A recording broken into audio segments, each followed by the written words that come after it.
All right, welcome back to Photoshop. And so I put a feeler out about what people would like to see videos on, and I got one on toning for large prints.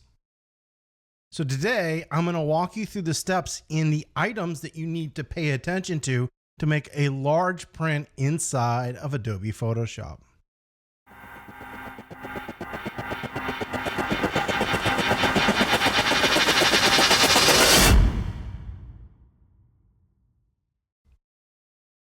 All right, so the first thing that we're going to start off has nothing to do with photography. So let's go ahead and switch on over to my browser. All right, so here we go. This is Miller's Professional Imaging, and this is the lab that I actually use. And the very first thing that I'm going to talk about is right here. X-Rite Color Monkey display, X-Rite Pro 1 display, and Datacolor 5.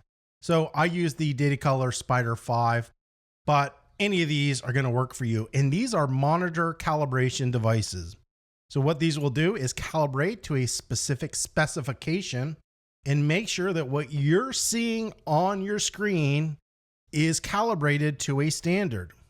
And you can use this color management through the process to ensure that you're going to get accurate color, because the last thing that you want to do is pay for a really expensive giant print and then have it come back looking horrible.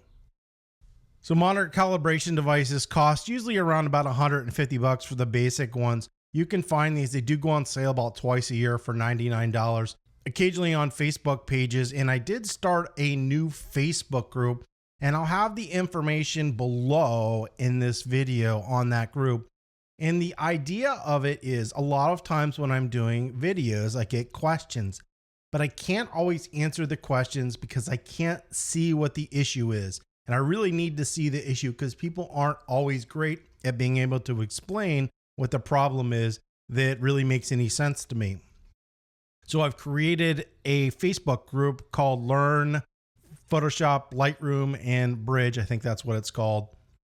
And that way people can post videos and images on there if I need some more help. So feel free to visit that link, and I'll have that posted in the description below. But that would be a place, usually when I see them on sale, I usually post it in a couple of Facebook groups or other groups, or on Twitter or Instagram or something like that that are on sale, so people don't miss it. Color management's important, and there's also other specifications when making prints, and they're always lab specific. So what you use at this lab might be completely different for another lab. So you can see they've got some free digital file preparation advice, and there's actually some more stuff than this. And you can go through here, but we're just going to take a peek at a few that are important. They actually want your file in a JPEG file. They want the color management to be sRGB, which is the web standard. Now, what you'll find out here is I actually tone in Adobe, but it's really easy to convert to any profile in the world as long as you have embedded one or have been working one from the beginning. They talk about sizing, resolution, and all that information in here. I also brought up another one, and I don't use this. This is Whitehall, but they have a great thing here, and they've got their printing profiles, and this is called an ICC profile. And they're a little bit difficult for people who don't understand it. Now, I have a whole video dedicated to soft proofing, and I'll put that in the description below as well, because we're going to touch on it, but I'm not going to go into it because it would make this video super long. So these are different types of paper that they print. This is not your traditional C print that you would get from a lab. This is like an inkjet, or it's also called giclée or pigment print. That type of paper. Actually, they use Hahnemuhle, which is my favorite paper. This photo rag, I love this. This is basically all I ever use. And what's weird about ICC profiles are they are paper specific and printer specific, meaning that this profile right here, let's say we're printing on an Epson printer, is only good for this paper on an Epson printer. If you have a Canon printer, you're going to have a totally different profile for this same paper. And they've got all the different types of papers that they use right here, and you just need to download any specific one. So in my case, if I wanted to download this profile, I would use that. I will show you a profile that I use for Modern Postcard when we do the soft proofing That way we don't have to load this in. I would never send anything to them because I'm printing here at my house doing the same process. And you can see down here, once again, they have how to calibrate your monitor, how to embed profiles, and how to do soft proofing and all that stuff. And so we've got two places, both are using the same thing, and it's always important. So you need to find out the specifications for where you're going to print before you ever start doing all this stuff, because it's all going to make a difference in what you were doing inside of Photoshop. So let's go back to Photoshop. So this is a photo, and it's of a leaf, and this is actually like a centimeter, a little teeny area that I photographed, and I put a light behind it and I exposed it. And so this is the image. It's a little bit dark, but we're going to go ahead and adjust this in Adobe Camera Raw. So this is a raw file, and we are now in Adobe Camera Raw. And Adobe has two pretty good methods for enlarging images, and one is brand new. It is called Super Resolution. I just put a video out a couple weeks ago, or maybe even a week ago, on Super Resolution.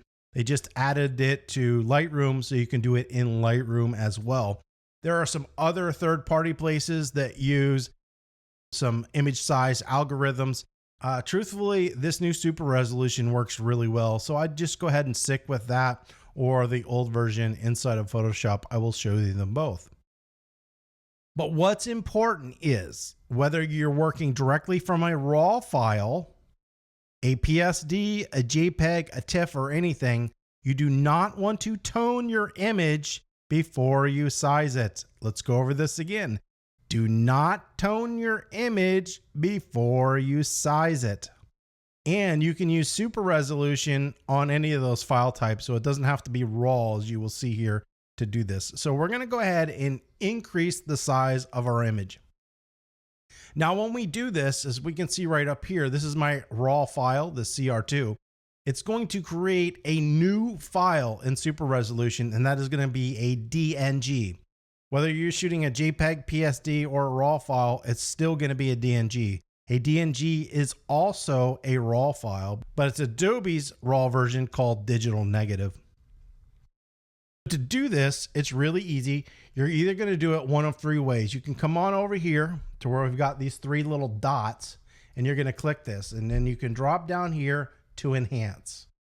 So by clicking on Enhance is going to launch the little thing that brings up Super Resolution. We're not going to click on it because I'm going to show you the other method.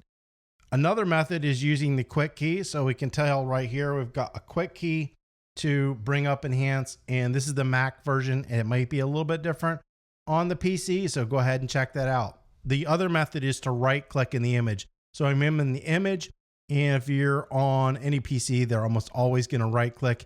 If you do not have a right clicking mouse on a Mac, you just hold the Control key and then right click, and it brings it up. So we will come down here to Enhance, and we'll select that, and it brings up this new window. This new window has Super Resolution, and this would just be something that you would check saying, hey, I want to use this new AI Super Resolution. And this is going to increase the detail as well as double the size of the image. Now, depending on how big of a file you need, you can run this a couple times on the image, but right now it's just going to go ahead and double the size of that image. So we're going to go ahead and hit Enhance, and you can see right here it says it's going to take 8 seconds to accomplish this. Depending on the graphics card on your computer is going to depend on the time this takes. I have a higher end graphics card, so mine's going pretty fast. If you just have a cheap integrated graphics card, and most likely a lot of you have no idea what I'm talking about, and that's okay. It's going to take longer. So this time is going to matter depending on the graphics card that you have.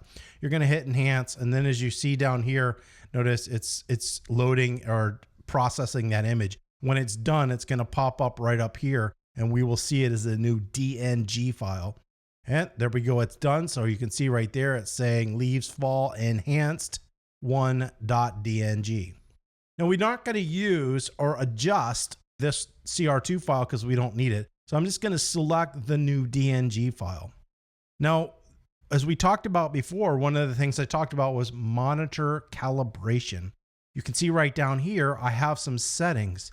You need to make sure that you set this to something, all right? And in my case, I'm setting it to how my monitor is calibrated.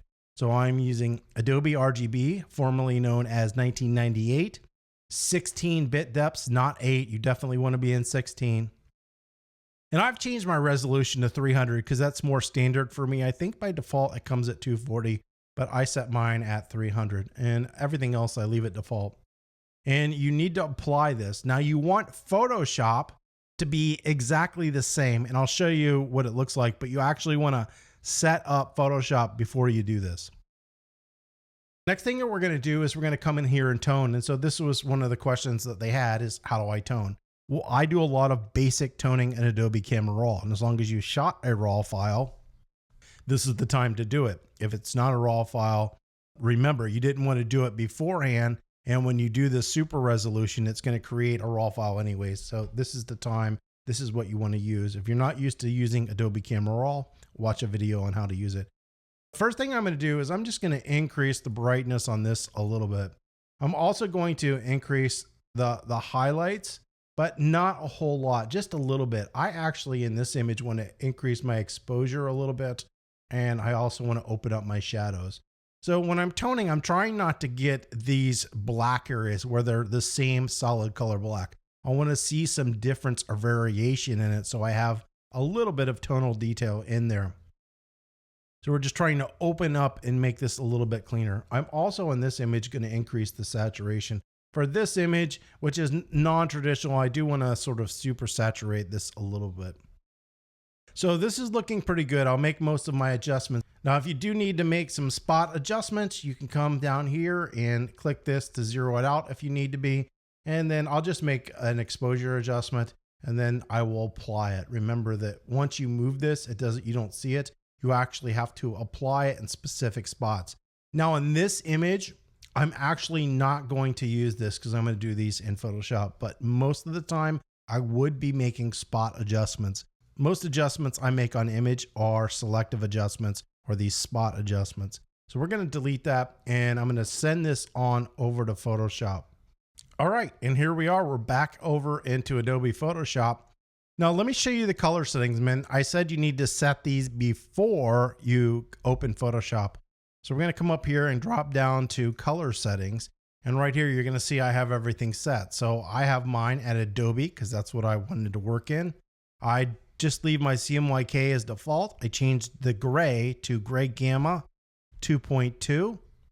And I changed all these to convert to working. And I think it was what they were on before. So I want to convert these. So what that means is if you have a different color profile, like something was in sRGB, do you want to convert it to this, which is what you want it to do when you're working with color management. And then I clicked these little things that says ask when opening, because sometimes I don't want to convert it, but we won't get into that. I'm going to go ahead and hit OK because I know everything's set up. So right now we're working in Adobe RGB, which is what I want. Now this image is upside down. I actually want this to look like a cross. So we're going to flip this. So this isn't something that you would normally do to every image, but we're going to go ahead and do it to this one. We're going to come down here and we're going to say flip vertical. And cool, just like that, we've got this going the right way. So the question is, what do I do when I'm toning to ensure that the print is going to look good? Well, I'm going to tell you, you're not going to learn it in one video, and it takes a couple years to get good and efficient at toning images. But one of the key items that you will see me use and talk about in videos is this little info palette right over here. I love this guy, and it can be found by going to Window and dropping down and making sure info is ticked.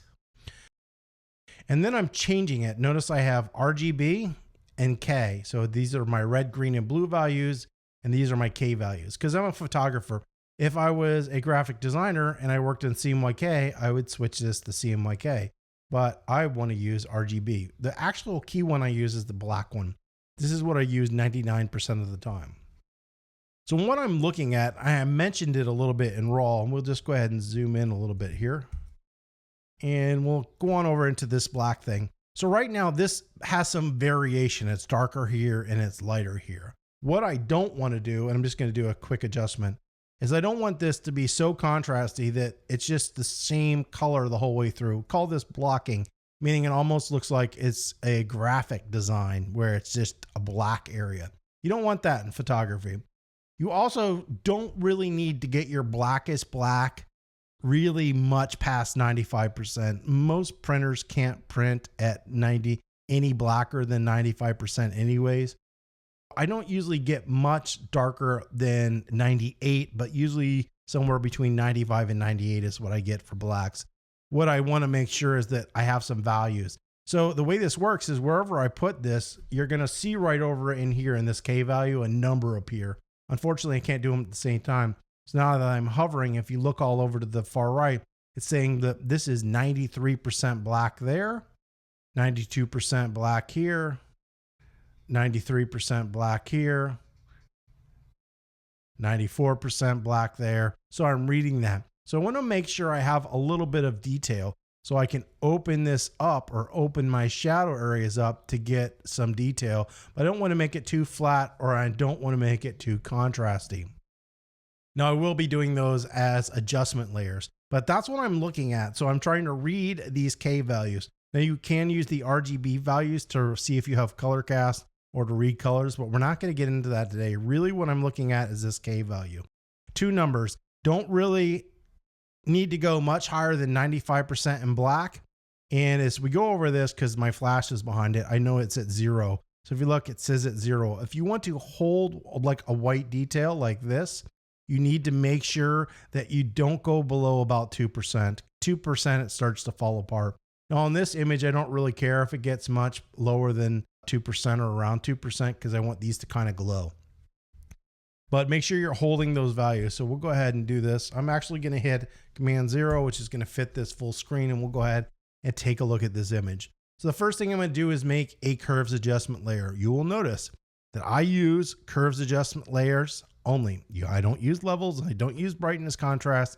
Curves is just a million times better. There's no reason to learn or use any of the other stuff because you can do what they can do and a whole lot more inside of curves.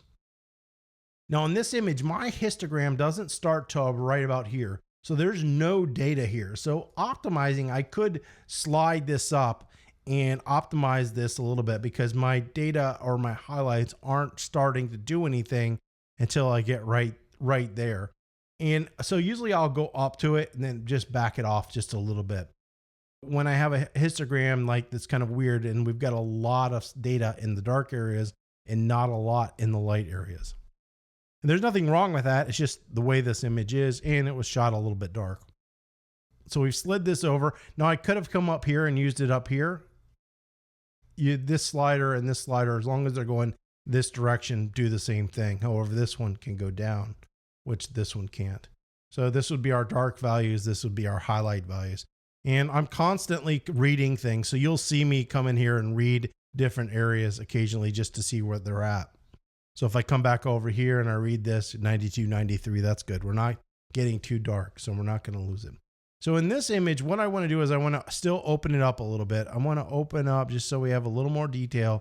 So I'm coming into that curve and I'm just bumping it up a little bit because we want to bump that up.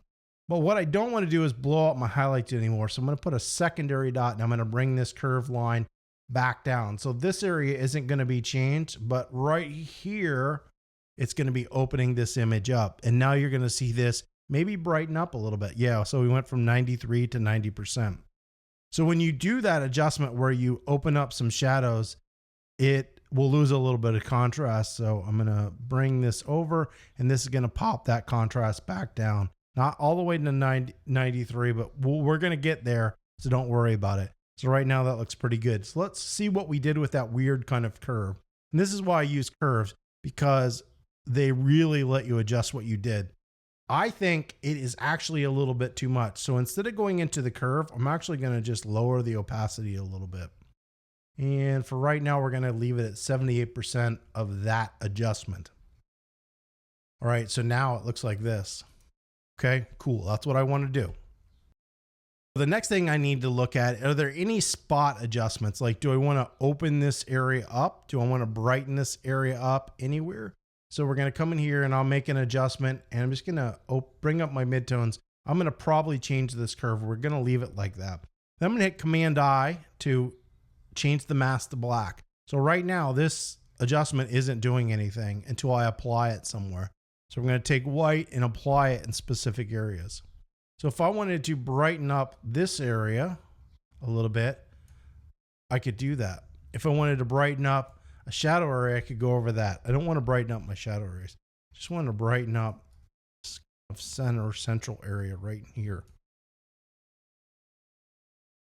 So that looks pretty good. So I brighten that up a little bit. I'm going to come back in here though, and I'm going to increase that contrast a little bit because it's getting a little washed out. All right, that looks pretty good. Now I have this cross, and because the light's coming through, it's a different color temperature, and we're getting this kind of cyan hazy glow. And this happens a lot in photography. In your blacks and whites and stuff, you can get this unnatural cyan haze. I actually have an action for it, but we're going to come up here and we're going to click on the hue saturation. And if you want to get rid of that, all you need to do is go into cyan and drag it out, most of it, and blue and drag it out, because there's no other blue or cyan in there. And it will notice it's taken that out. The problem is it left it a little bit washed out. In this case, I actually want this cyan here. So we're going to delete this because I'm not going to use it, but I wanted to show you that little thing. But it is washing this area out a little bit. So if I want to increase the contrast of that specific area, I can just come in here and increase the contrast, hit Command or Control I, and now I can apply that to this area. So then I can just kind of paint in where I want to increase that contrast. So just in these little blacks right here. And now I can turn this on or off, and you can see it's increased that contrast of that area just a little bit to give it a little bit more pop. And toning an image is working like this. It's working in small adjustments into specific areas. And a lot of times specific areas need specific adjustments. It is difficult for me in a video to say this is how you tone every image for a large print, because every image that you tone is going to be different.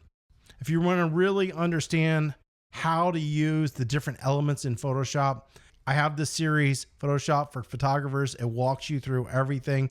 It's a great intro on how to use Photoshop, but it's difficult to tell you how to tone. I'm going to be telling you specific things that you need to do, but they don't really always relate to the actual toning. They're really more of the technical specifications that you need. So now that I've got this like this, one thing that I'm going to do, and this isn't something specific to large prints, but I'm going to show you this little technique, is I actually want to increase what's called the dynamic contrast of the image, meaning I want more contrast, but I'm going to do it a little bit different. I'm going to do it almost like I'm sharpening, and sharpening is actually increasing the contrast as well. It doesn't actually sharpen anything. It does the sharpening by increasing contrast in the area. So we're going to do that now. So I'm going to hit a quick key, which is on a Mac, it's Command Option Shift E, which is stamp visible. All right. So this is a combination of all this. It's probably Control Alt Shift E on a PC. Not positive, but I'm pretty sure that's what it is. And then we're going to come up here to Filter, and we're going to drop down to Other and go to High Pass. Okay. And it's going to bring up this weird screen. And when I do this, I always use 2. So just use 2. And it's very faint, and it's going to be hard to see on the video, but it just shows you the detail of your image. And sometimes if you don't have enough, you can increase this a little bit to get a little bit more detail. And I think this image is, strangely enough, one of the ones that needs it. But 99% of the time, I'm at 2. We're going to go ahead and increase this. And then we're going to come over here and we're going to change this blending mode. We're going to drop down to linear light. And so that's going to increase the dynamic contrast of this image. And there's a couple ways to do it. So I'll turn it on and off, and it almost looks like it's sharpening, but it's giving that kind of pop of contrast that I want to this image. So now that I've done that, I'm going to crop your image. And so when you're cropping an image, you need to know what size you're going to print it at, because what we're going to be doing now is changing the ratio. We're not actually going to change the image size. I'm going to change the ratio. So right now, this is pretty big image because remember, we enlarged it. So it's 38 inches right now. Now, if you didn't have super resolution, the way that you would increase your size was make your adjustments in RAW. And then when you get into Photoshop, you would actually want to just manually increase the size. So I'll manually just increase to 40 inches for no reason. And then you want to change the mode to preserve details to. So this preserve details to is what you want to select. And so that's the secondary or the older way to increase resolution inside Photoshop. You click this, it's going to upscale. All right. The super resolution is definitely better. Now that I've increased the size, what I want to do is I'm actually going to crop this image. So I'm going to come in here and I'm going to crop it. But you need to know, does this need to be a specific ratio? Like, is this going to be 16 by 20 or 12 by 18? You need to know what size you're going to print it so you can change it to the right ratio to fit that size. Right here, you have different ratios, and I'm going to leave mine at 2 by 3, which is the same ratio the camera was shot at. So a 12 by 18 print would be something like this, or any ratio of that as it gets bigger. And then I'm going to slide this over. So in this image, what I'm looking for is to try to kind of get this in a better area. And we'll say that looks pretty good right there. I'm going to go ahead and apply that. And remember, this isn't resizing the image, it's just changing the ratio, though I did remove those bits that I just cropped out. So now we need to come in and put in the correct image size. And you want to make sure that you're going down in image size, not up. So in this case, let's say we're going to make this 30 inches. So I'm just going to type in 30. It's going to make it a little bit smaller. We can leave preserve details on or just switch it back to automatic. And I can hit OK, and it's going to downsize it. Now we're changing the image size of this image. Yes, there is a way to do this using width, height, and resolution, but we're just going to keep it simple and do it this way for right now. The next step in doing this process is to sharpen your image.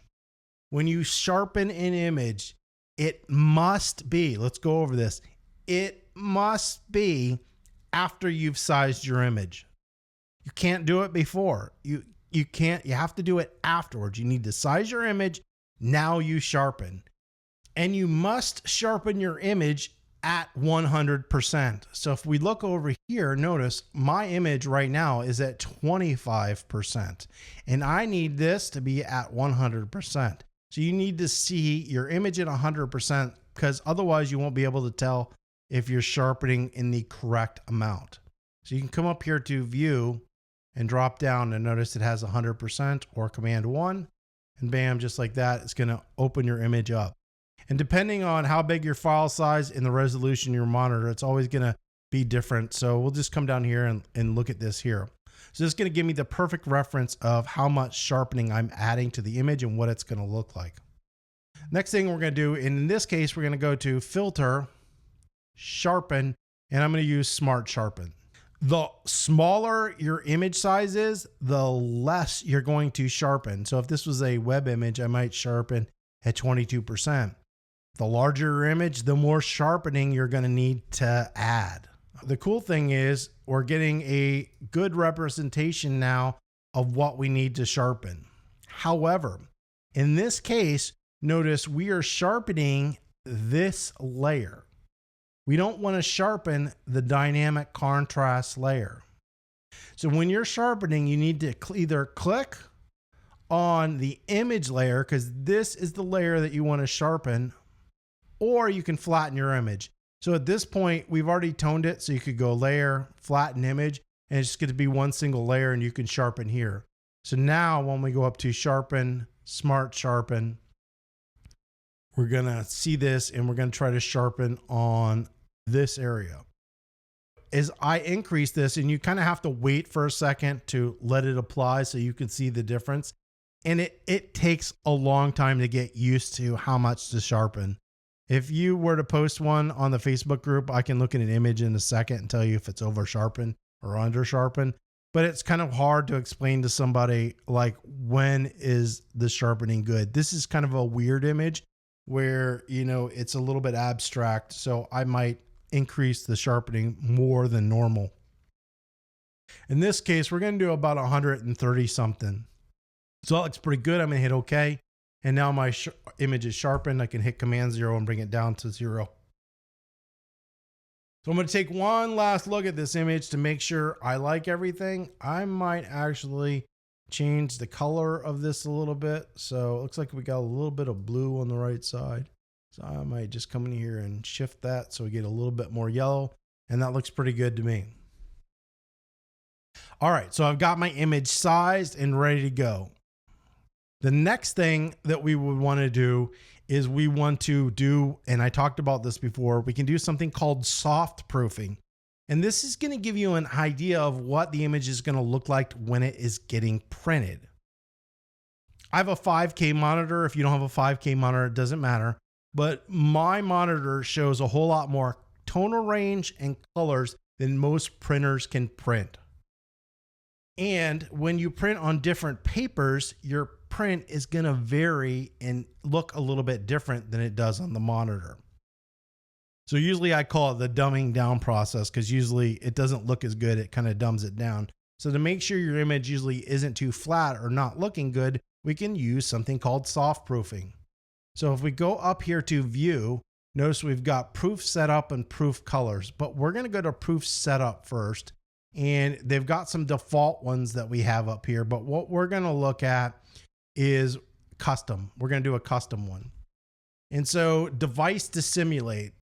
Before, remember I showed you those specific ICC profiles. Same thing as ICM. It's an ICC profile. This is from Modern Postcard.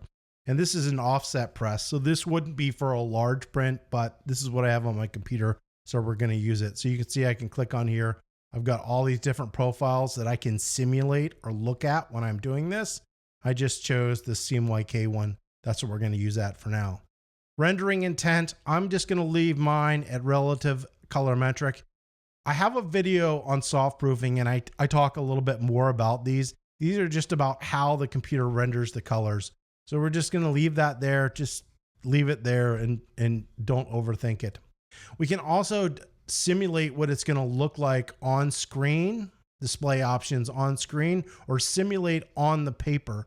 And so we can click on this, and for their paper, there's what they're saying this is going to look like, simulate with black ink, because it's an offset press. So if I change this and went to something different, like we can do sRGB right here, I can do that. Notice it gets rid of the display options for paper, because sRGB is a paper specific type. But if you go to something that has a profile like this, you are going to get the option to simulate it on paper. So we'll do this, and you can turn this on or off. And this is just giving you an idea what your image is going to look like. So in this case, this profile looks pretty good. So I can hit OK. This is what it looks like. So you can see right up here, notice that we're in CMYK color and we're using that profile. This is what this visual representation is. If I want to turn that off, I just go to proof colors and go like that. And this is what it looks like normal. So you can see there's barely any change. So this is going to look really good printed. So I'm happy with the way that looks like. So that's what proof colors look like and do for you. They kind of give you an idea of what this should look like when it's being printed. So in this case, I'm just going to go ahead and save this out. So I go up to view, get rid of the proof colors because I don't do that. And then I would do the new save as copy. If you don't know what that means, they've changed the way that save as works. So you have to do save as copy now. It's kind of a pain in the neck. And my lab uses a JPEG image. And you can see right here, we are in the color profile of Adobe 98. My lab actually uses sRGB, so I would need to convert this profile. The way you convert a profile is you go to Edit, Convert to Profile, and you can see we're in Adobe, but my lab wants sRGB. So you do that as your destination space and you hit OK. Now, when I do save as, you will see the embedded profile as sRGB. This is called color mapping, and this just changed the way it maps it for color. And this makes a huge difference when you print things. So I would change this to a JPEG because that's what my lab wants. I would save this out, send it out, and then when I get it back, it will look just like this. Well, that is what I would do when toning and adjusting an image to be sized or printed out large. But truthfully, this is what I would do for just about any image that I would print. The only difference is I probably wouldn't be doing the upsizing and the super resolution, but this is all stuff that you need to take into account when toning an image as a photographer. So hopefully this video has been helpful. If it has, please give it a thumbs up. If you have any comments or questions, you can leave those below.